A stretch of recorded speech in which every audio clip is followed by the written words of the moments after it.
Okay guys, so here are the most awaited part, yung mga common questions na usually they ask regarding to prefab containers. So we have here architect from Davao Prefab. Question is, say for example, may mag-business na room for it or apartment, like marinig ba daw ng katabing room or unit kapag may magpa-music or mag-sound trip? For this question, ma'am, ang prefab unit natin is, ang walls natin is 50 mm thick lang or more or less mga 2 inches. So expected po na may sound talaga na marinig pag sa ground floor. Pero pag if nasa second floor na, halimbawa may mag-sudden jump, ay ginaad kami na additional reinforcement sa ground floor para pag mag-jump yung halimbawa renter sa taas is slight vibration lang ang maano natin, no sound at all.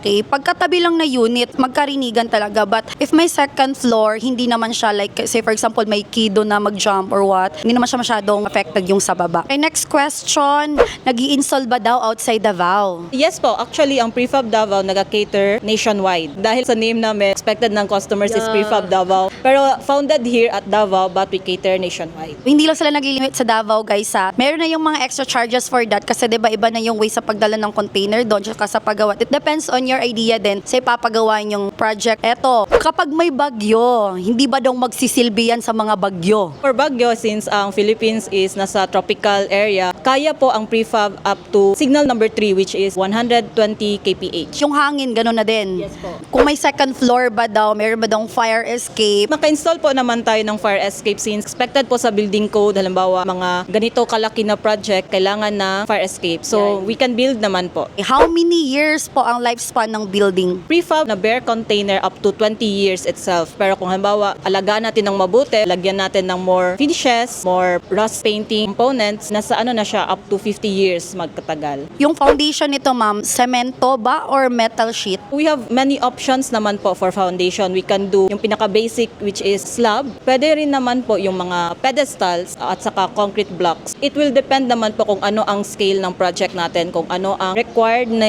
engineer. Yung protection for prefab metal ma'am sa rust, yun yung paint na sabi mo earlier? Yes po, ang prefab natin itself is pre-painted na siya. Halimbawa, if magasgas or what do you call this? Masamadan?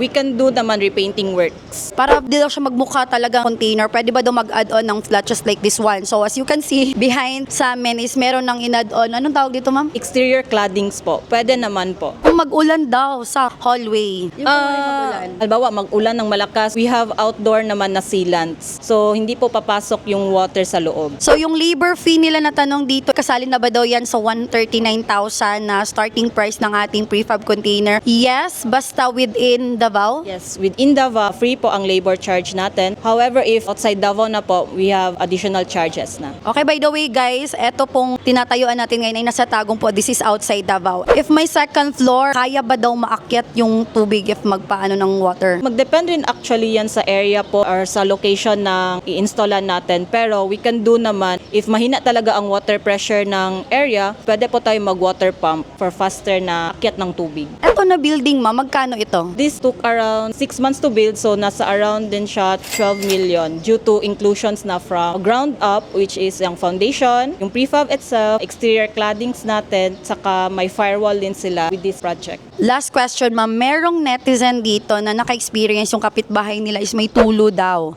Ano po yung lamang ng prefab for this one? We always tell our clients po, with basic unit lang, we suggest na may exterior roofing sila since ang weather ng Philippines itself is nasa tropical country tayo, so expected mo heavy ang mga ulan. So ang prefab itself, it can cater up to light rain lang. Pero if heavy rain downpour na, doon na mag-help ang exterior roofing. May exterior sealants rin po tayo, so safe po ang prefab pag light lang talaga na rain. Okay, thank you so much ma'am. So I think that's all for the Q&A natin kay Architect. If you have other questions, you can just go ask directly here sa ating Facebook page.